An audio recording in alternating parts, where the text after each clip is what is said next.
What's up, guys? Today we have a brand new alternate build of the most recently released X-Wing, 75301, and today we're going to turn this into the Justifier.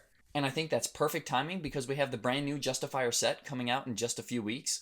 And really quickly, before we get into this alternate build, if you guys want to support the channel and you don't want to miss out on any future alternate build or mod videos, make sure you subscribe down below.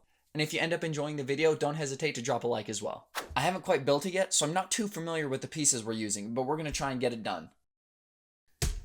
It didn't work, but the failure of the Justifier brought us a brand new Rebel gunship. Before we go too far in this video, I do want to give credit to Dannyfordjohnson. This build you see before you is actually based on a build that he uploaded to Rebrickable as an alternate build of the X-Wing. So looking at the craft, you can very obviously see it's heavily inspired by the Republic's LAAT gunship. The most notable similarities being pretty much the entire vehicle, the cockpit being up front, the two side wings, two large mounted engines on top, and as well the large trooper bay that's down in the bottom and rear of the ship. But we've taken a general look at the outside of the build at this point, so let's go ahead and get into specifics, starting up at the front. So starting up at the front here, unlike the LAAT, this vehicle only has one pilot seat and one cockpit. You can see we have our X-Wing pilot sitting in there comfortably, and as well, the mod that I do to many of my sets, as you guys know, he's sitting at a good angle, so he actually looks like he can see out of his cockpit windshield. And if you open that up, you can see the only cockpit detail we have in there is a small little control panel in front of him so he can fly the craft. Another large difference by the vehicle it's inspired by, this gunship doesn't have any front cannons. Dannyfordjohnson on the original build actually did have two front-facing cannons similar to the Republic's gunship. However, I didn't really like the look of them and I thought they were a little too fragile, so I went ahead and ripped them off, and the only weapons on this craft are placed on the wings at the rear. But we'll move on to that later. Going down the sides of the craft, you can see we just have a little bit of detail using those sticker pieces that were on the wings of the X-Wing. And then we simulate some detail using some jumper plates and some grill pieces, as we add more sloping bricks to move into this larger armored section. And we do use that sticker detailing on both sides, so no sticker gets unused in this alternate build. And as well, the underside of the front end is smoothed out with all these sloping bricks with just a little bit of indents for some extra detail here or there. Moving on from the cockpit and the front end, this is the only interior space up here, but there definitely is room for modification if you wanted to fit more troopers in this area here. However, because this was an alternate build using no extra pieces, I wasn't quite able to do that, but I do think it's a good future project. We'll go ahead and move on to the interior later. Instead, let's go over the engines first. So up top down the center, we use yet again another sticker for some extra detailing, and then we move into the large engines at the rear. So I know it looks like a big mess of Technic pieces and bars at first, but once you learn what each little bit is, it might make a little bit more sense to you. Down the center right before the engines, we just have a small communication array represented by some upside down skis and this little dish. But of course, just like the LAAT, we have the large main engines on top. We use some more sticker detailing from the engines of the X-Wing here. Underneath and around the engines, you see we have more Technic pieces to help fill out this empty space, and as well these small candles on these clip bits down here to represent some extra piping detail. And unlike the Republic's LAAT, we actually do have some secondary engines underneath the larger primary ones.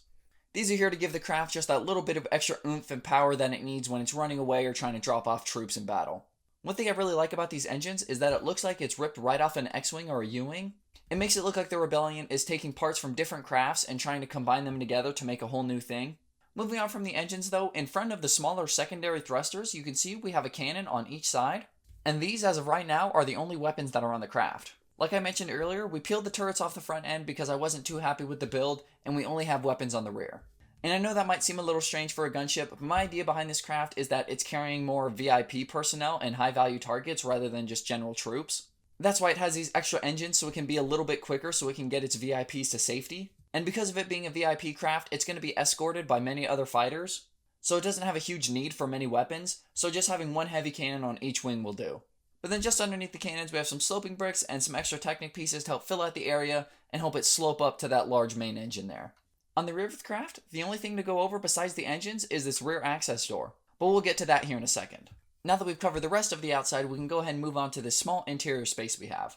And for the sake of making it easier to film, I'm going to go ahead and take off the entire wing assembly so we can get some light in here. And I'll actually show you guys that process because it does come off in one large assembly. So we're just going to grab it by both white Technic bars and just rip it right off. And now we've taken off the wings and we can get some better light onto the inside of this craft. So here in this interior space, you can see I have the 3 other minifigures that came with this set crammed inside, and they actually do have plenty of space. Now you could definitely fit more in here, but because these are just the ones that came with the set, they're all I have in there. We're going to go ahead and get that out though so you guys can get a better idea of how much minifigure space you would have for your troops. Before I take out R2 though, I do want to go over this front little section because it is actually hiding behind these armor panels, so it's a little harder to get your fingers in there and position minifigures. So I would definitely recommend shoving your Astromech droid right in there so you don't really have to move him, and then it levels off the rest of the interior space with these armor panels. And now you guys can see how much interior space you're really working with and how much troops you could actually cram inside of here. But in this large empty space, there's no other detailing in there. I left it primarily empty because I wanted to maximize minifigure space. However, we can rotate around to this rear door we mentioned earlier and take a look at the extra detail we crammed inside. It's relatively unused when minifigures are standing in this front bay here, so I decided I would make the most of that space and add 2 little weapon holders. And this works great because it keeps the weapons out of the minifigure's hand, which in turn means more minifigure space on the inside. If you took a look at Dannyfordjohnsons' build on Rebrickable, you can see that this is the main section where a lot of my changes happened. The original build wasn't as structurally sound as I would have liked it to be in this rear section here. It was rather loose. So I went ahead and remedied that by just adding 2 pillars on the inside to keep it structurally sound, and now it no longer sags and can't fall down on itself.